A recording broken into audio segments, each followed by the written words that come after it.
John, I've not known you long, but I love you already. But I have to say that it's disingenuous to claim that the biases that are exhibited on Fox News are any different from the biases exhibited on MSNBC. It's difficult to suggest that these corporations operate as anything other than mouthpieces for their affiliate owners in BlackRock and Vanguard. And unless we start to embrace... And also, mate, like, just spiritually, if I may use that word in your great country, we have to take responsibility for our own perspectives.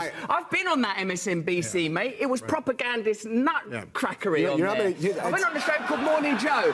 It was absurd the way they carried on. Good Morning Joe. Yes. Yeah, I don't know what it was. It wasn't morning. There was no one called Joe there. No one could concentrate. They didn't understand the basic tenets of journalism.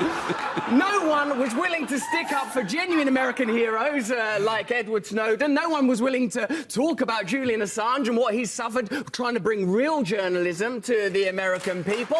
And I think to sit within the castle of MSNBC throwing rocks at Fox News is ludicrous. My friend, Make MSNBC better. Make MSNBC great again. My friend, I would... The moment... Fight them on a territory you can win on, Joe.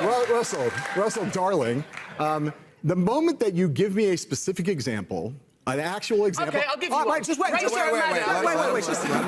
we need a specific example. How about... Let me tell you what the specific I'd like to hear of. I'd like to hear a specific example, a provable specific example of an MSNBC correspondent or anchor being on television, saying something they knew was false, and we're saying behind the scenes to people, I'm about to go out, and we know that the election wasn't stolen, or something equivalent. Example. But I will go out on television and say the opposite.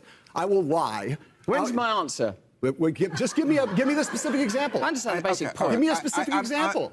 All right. I'm with you. I think it's a false equivalency, Russell. No, it's not. That's your own bias. It's not about bias. It's a false equivalency because you don't actually know anything about any of these organizations you're talking about. Even on MSNBC once. Big fucking deal. My darling, it was more than enough.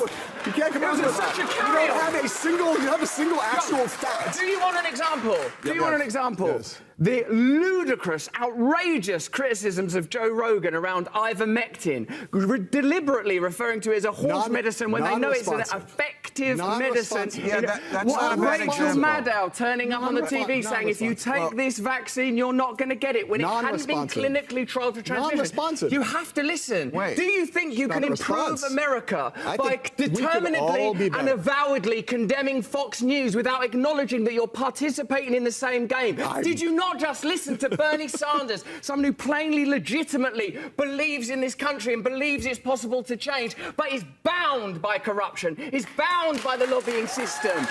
Surely it's clear to you, Bill, as one of the great pundits and experts and comic voices, that systemic change is required. Money has to be taken out of politics. We need new political systems that genuinely represent ordinary Americans so that we can overcome cultural differences. And bickering about which propagandist network is the worst is not going to save a single American life, not improve the life of a single American child, not going to improve America's standing in the world, and the world needs a strong America. I'll tell you that. I'll tell you that. So you have an obligation, a duty, not to condemn these people.